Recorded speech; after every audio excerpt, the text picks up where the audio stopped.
انسان کی زندگی میں کچھ چیزیں ایسی ہوتی ہیں جو بے پناہ پریشانی پیدا کر دیتی ہیں۔ کچھ انسان کی سوچیں ایسی ہوتی ہیں جو اسے توڑ کے رکھ دیتی ہیں۔ ان میں سے جو سب سے بڑی چیز ہے، جو بڑی ہی انسان کو پریشانی میں مبتلا کر دیتی ہے، اس کے لیے زندگی کے شب و روز کو گزارنا انتہائی مشکل کر دیتی ہے، وہ چیز ہے اللہ تعالیٰ کی رضا پر راضی نہ رہنا۔ انسان جب زندگی اس طرح کی بنا لیتا ہے کہ کیوں نہیں ہوا اور کیسے ہوگا اور اسے ہونا چاہیے تھا اور میں نے محنت کی تھی اور میں نے پوری اس پر صلاحیت لگا دی تھی، پھر یہ کام ہوا کیوں نہ، یہ چیز اسے پوری طرح اندر سے توڑ دیتی، یہ انسان کو روحانی طور پر پوری طرح کھوکھلا کر دیتی۔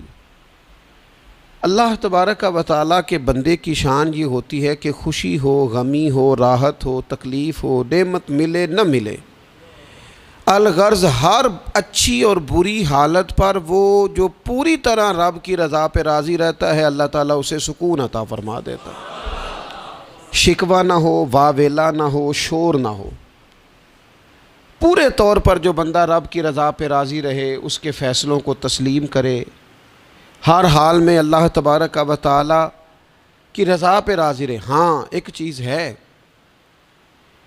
کہ وہ گناہوں والی زندگی پہ راضی نہ ہو، ظلم و ستم پر راضی نہ ہو، اس کو چھوڑنے کی، توڑنے کی کوشش کرے۔ یہ میں بات کر رہا ہوں دنیاوی معاملات کے اندر، رزق کے حصول کے معاملات، صحت اور بیماری کے معاملات، عروج اور زوال کے معاملات، ان معاملات میں پوری طور پر وہ اپنے رب کی رضا پہ راضی رہے۔ ایک ہے اللہ تعالیٰ کا بندے سے راضی ہونا، وہی بڑا ضروری ہے۔ رب جب تک راضی نہ ہو اتنی دیر تک زندگی میں قرار نہیں، مسلمان کی کامیابی نہیں۔ ایک ہے اللہ تعالیٰ کا راضی ہونا، وہ بھی بڑا ضروری ہے، اور ایک ہے بندے کا راضی ہونا، وہ بھی بڑا ہی ضروری ہے۔ ہماری زندگی کو کھا گئی یہ چیز کہ میں غریب ہوں تو امیر کیوں نہیں ہوں، میں بیمار ہوں تو تندرست کیوں نہیں ہوں، میری شہرت کم ہے تو زیادہ کیوں نہیں ہے، اس کاش کو، کیوں کو۔ حضرت عبداللہ ابن مسعود رضی اللہ تعالیٰ عنہ فرمایا کرتے تھے، میری زبان پہ انگارہ آ جائے اور جل جائے، وہ اس سے بہتر ہے کہ میں یہ کہوں کہ یہ کام ایسے کیوں ہوا ہے یا ایسے کیوں نہیں ہوا۔ میرے رب نے جو کیا ہے، جس وقت کیا ہے، جس کرم سے کیا ہے، اس نے بہتر ہی کیا ہے۔ اللہ تعالیٰ کی رضا پہ راضی رہنا، اس کے فیصلوں کو تسلیم کرنا، مقام تسلیم و رضا پہ رہنا۔ قرآن مجید میں نا اہل ایمان کی جو علامت بیان کی ہے، اور جگہ جگہ صحابہ کرام علیہم رضوان کے لیے جو لفظ آیا ہے وہ بڑا قابل غور ہے۔ وہ لفظ یہ ہے کہ رضی اللہ عنہم ورضوا عنہ، فرمایا وہ لوگ ہیں کہ اللہ ان سے راضی ہے اور وہ اللہ سے راضی ہیں، وہ بھی اپنے رب سے بڑے راضی ہیں۔ مقام تسلیم و رضا ہے، رضی اللہ عنہم ورضوا عنہ، اللہ ان سے راضی ہے اور وہ، یہ سورۃ المائدہ ہے، تو رب کیا فرماتا ہے؟ ذالک الفوز العظیم، یہ بہت بڑی کامیابی ہے کہ بندہ اللہ سے راضی ہو اور اللہ اپنے بندے سے راضی ہو، تو ذالک الفوز العظیم، یہ بڑی کامیابی، یہ زندگی میں روحانی طور پر مضبوط ہونے والا کام ہے۔ ہمارے ہاں لوگوں نے نا صوفیاء کی، اللہ والوں کی، پیروں فقیروں کی یہ ڈیوٹی سمجھی ہوئی ہے کہ جو بندہ بھی جائے گا نا جی میرا کاروبار نہیں چلتا تو ایسا تعویذ دیں گے کہ او ہو لہراں بہراں ہو جان گیاں، خیر ہو جائے گی، اسی وقت گلے میں رکھیں گے اور ٹپ ٹپ پیسے گرنے شروع ہو جائیں گے۔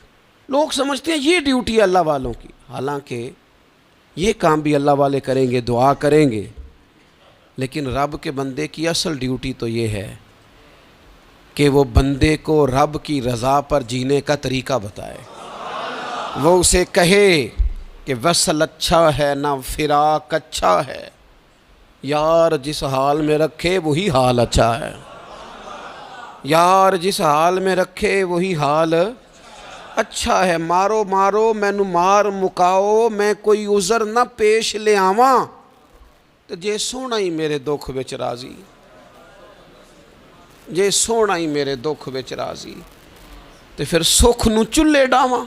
اپنی زندگی مقام تسلیم و رضا والی، اس کے فیصلوں پر راضی رہنے والی، نبی اکرم صلی اللہ تعالیٰ علیہ وآلہ وسلم نے ایک جماعت سے پوچھا، فرمایا کون ہو بھائی تم لوگ؟ عرض کی یا رسول اللہ ہم مومن ہیں۔ حضور علیہ الصلوۃ والسلام نے فرمایا تمہارے ایمان کی علامت کیا ہے؟ پھر غور کریں، حضور علیہ الصلوۃ والسلام نے فرمایا تم کون ہو، تم لوگ کیا ہو، اپنا عقیدہ واضح کرو۔ عرض کی یا رسول اللہ صلی اللہ تعالی علیہ وسلم ہم مومن ہیں۔ فرمایا تمہارے ایمان کی علامت کیا ہے؟ انہوں نے عرض کی یا رسول اللہ رب نعمت دے تو شکر کرتے ہیں، آزمائش ڈالے تو صبر کرتے ہیں، اللہ کے فیصلوں پہ راضی رہتے ہیں۔ اب رسول پاک صلی اللہ تعالی علیہ وسلم نے جو بات کی ہو قلم ٹوٹ گئے، قربان ہونے کو جی چاہا۔ محبوب فرمانے لگے تم لوگ کیا ہو؟ یا رسول اللہ مومن ہیں۔ تمہارے ایمان کی علامت کیا ہے؟ حضور علامت یہ ہے کہ رب کی رضا پر راضی رہتے ہیں، مصیبت ڈالے تو صبر کرتے ہیں، اگر کبھی مشقت آ جائے تو صبر کرتے ہیں، اگر وہ نعمت دے تو شکر کرتے ہیں، گویا ہر حال میں رب کی رضا پہ راضی ہیں۔ اب محبوب کریم نے کیا فرمایا؟ حضور فرمانے لگے اللہ کی قسم تم مومن ہو۔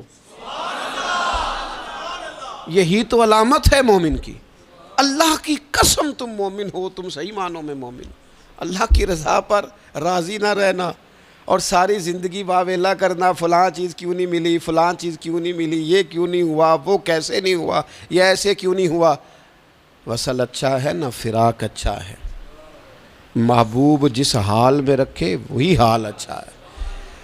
اپنے آپ کو اللہ تبارک و تعالیٰ کی رضا میں ڈھالنے کی کوشش کریں، اپنی طبیعت کو مائل کریں، اور اگر یہ نصیب ہو جائے اللہ کی رضا پہ راضی رہنا، تو یہ صرف اللہ کی رضا پہ راضی رہنا نصیب نہیں ہوگا، سکون بھی نصیب ہوگا، سجدوں کی لذت بھی نصیب ہوگی، قرآن پاک کی محبت بھی نصیب ہوگی، محبوب پاک سید عالم صلی اللہ تعالیٰ علیہ وآلہ وسلم کے دین پر عمل کرنے کا جذبہ بھی بیدار ہوگا۔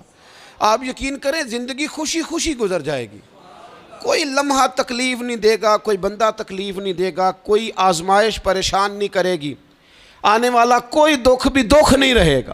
اگر رب کی حضرت عبداللہ ابن عباس رضی اللہ تعالیٰ عنہ ارشاد فرمایا کرتے تھے قیامت کے دن سب سے پہلے ان لوگوں کو جنت میں داخل کیا جائے گا جو ہر حال میں اللہ کی رضا پہ راضی رہتے تھے۔ سب سے پہلے ان لوگوں کو جنت میں بھیجا جائے گا، کیوں کہ راضی ہیں رب کی رضا۔ اس نے جہاں رکھا ہے، جس حال میں رکھا ہے، اس نے کرم سے ہی رکھا ہے، اس نے فضل سے رکھا ہے، تو رب کی رضا پہ راضی رہیں، اس کے فیصلوں پہ راضی رہیں۔ وہ جس حال میں رکھے، جس مقام پہ رکھے اور جس معیار میں رکھے۔ یہ دیکھیے یہ آیہ کریمہ ہے قرآن مجید کی، سورہ بقرہ کی آیت نمبر 216 ہے۔ یہ نا بہت بڑا فلسفہ ہے رب کی رضا پہ راضی رہنے کا۔ یہ آیہ کریمہ میں سمجھتا ہوں اگر کسی بندے کو پوری طرح یہ سمجھ آ جائے نا تو پھر عقیدہ توحید بھی پکا ہو جائے گا، اس کا نظریہ اپنے رب کی رضا پہ مستحکم ہو جائے گا۔ اللہ تعالیٰ نے کیا ارشاد فرمایا، ذرا انداز دیکھیے رب کریم کا اپنے بندوں پر کرم کرنے کا اور سمجھانے کا۔ فرمایا کتبہ علیکم القتال وہو کرہ لکم، تم پر نہ جہاد فرض کیا گیا اگرچہ وہ تمہیں ناگوار ہی ہو، چاہے تمہیں اچھا نہ لگے۔ کتب علیکم القتال وہو کرہ لکم، فرمایا تم پر جہاد ضروری قرار دیا گیا ہے، لڑنا اللہ کی راہ میں تم پر ضروری ہے، فرض ہے، اگرچہ وہ تمہیں ناگوار ہو۔ اور پھر آگے پتہ کیا فرمایا؟ حد کر دی۔ بڑی بڑی دنیا میں لوگ معرفت ڈھونڈ کے لائیں گے پر دم توڑ جائے گی۔ کیا سمجھایا ہے اور کیا معرفت دی ہے اپنے بندے کو۔ اللہ کریم نے ارشاد فرمایا وَعَسَىٰ أَن تَكْرَهُ شَيْئًا، فرمایا قریب ہے کہ کوئی بات تمہیں بری لگے، وَهُوَ خَيْرٌ لَكُمْ، اور وہی تمہارے لیے بہتر ہو۔ تمہیں ناگوار گزر رہی ہے اور وہ تمہارے لیے بہتر ہو۔ اور فرمایا وَعَسَىٰ أَن تُحِبُّ شَيْئًا وَهُوَ شَرٌّ لَكُمْ، اور قریب ہے کہ کوئی بات تمہیں بڑی پسند آئے اور تمہارے حق میں بری ہو۔ تو جئیں کیسے، گزارا کیسے کریں؟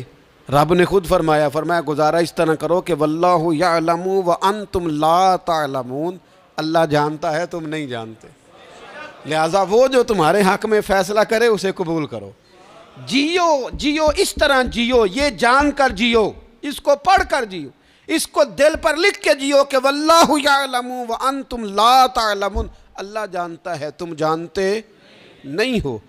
تو رب جو جانتا ہے وہ تمہارے حق میں وہی فیصلہ فرماتا ہے، جو بہتر ہوتا ہے وہی تمہارے حق میں فیصلہ کرتا ہے۔ یہ آیت مضبوط کرتی ہے بندے کو، طاقتور کرتی